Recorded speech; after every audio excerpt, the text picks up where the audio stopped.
Shaman Colin. Yes, to my opinion, sir, it's as if the government of the day are using some of the opposition to truncate opposition. That is my opinion.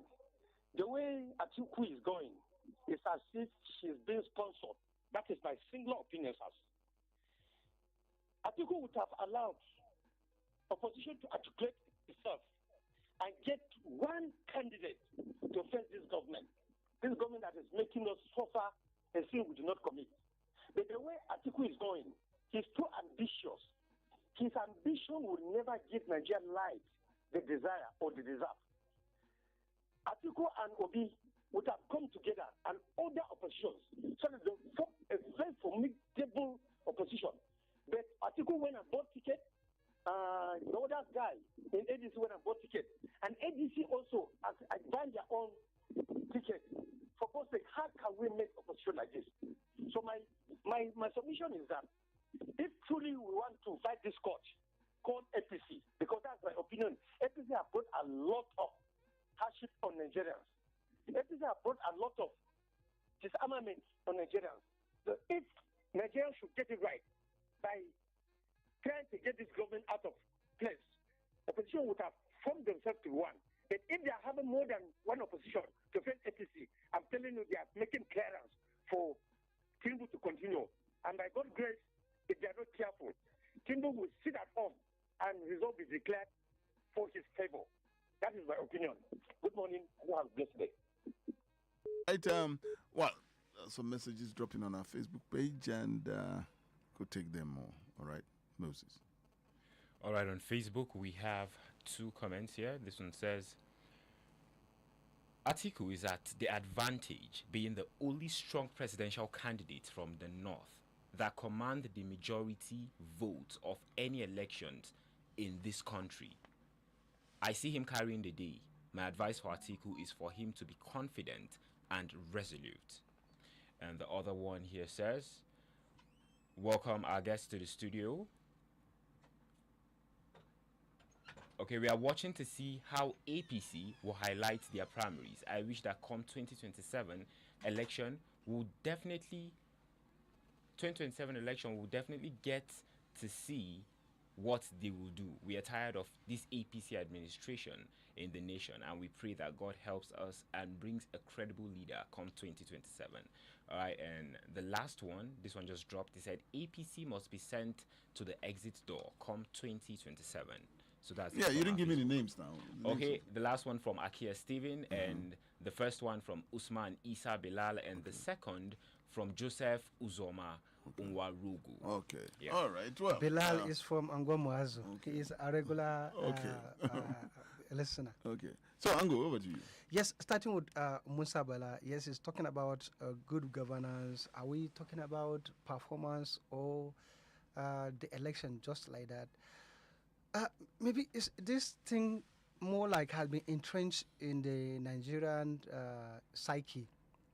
Now, whether you perform or not, people tend to ignore it. For example, 2015 to 2023, then President Muhammadu Buhari, we had issues with him.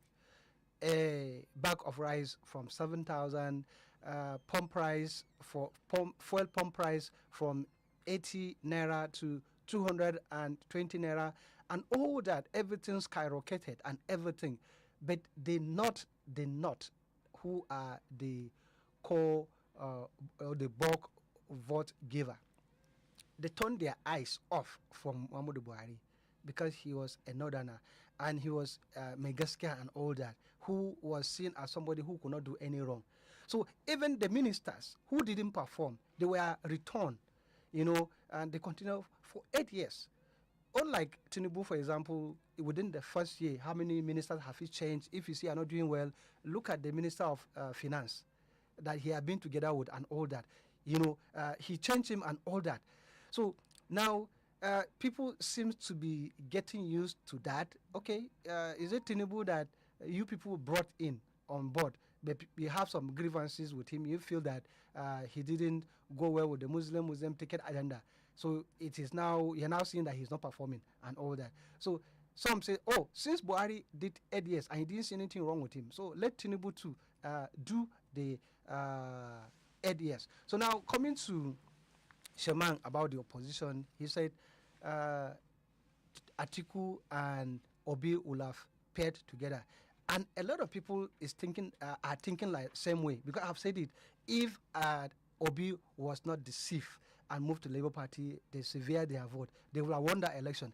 I foresee a 3-horse race, a repeat of 2023, where you have Bola Tinubu, Atiku Abubakar, and Peter Obi, and at the end with a possibility of, if they're not able to get one person not able to get the 24% across to third, then they may go for a runoff.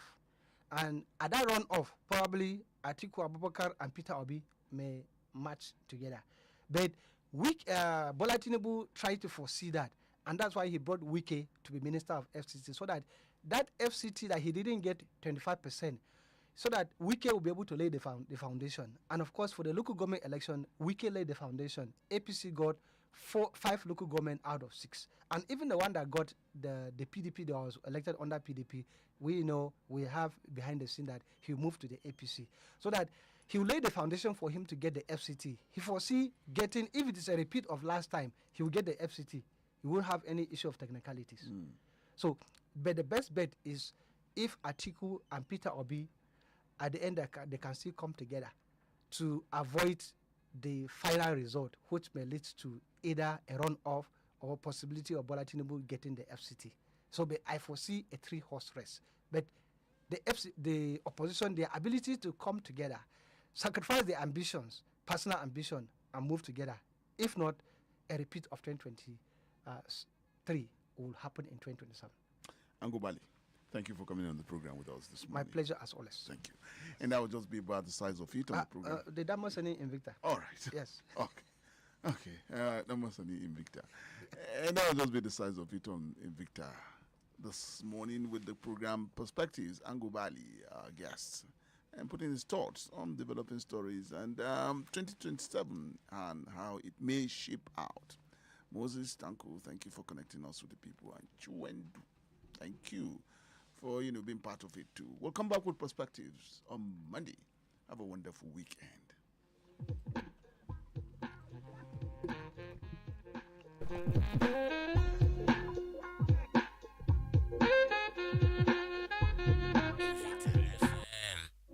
Across Nigeria.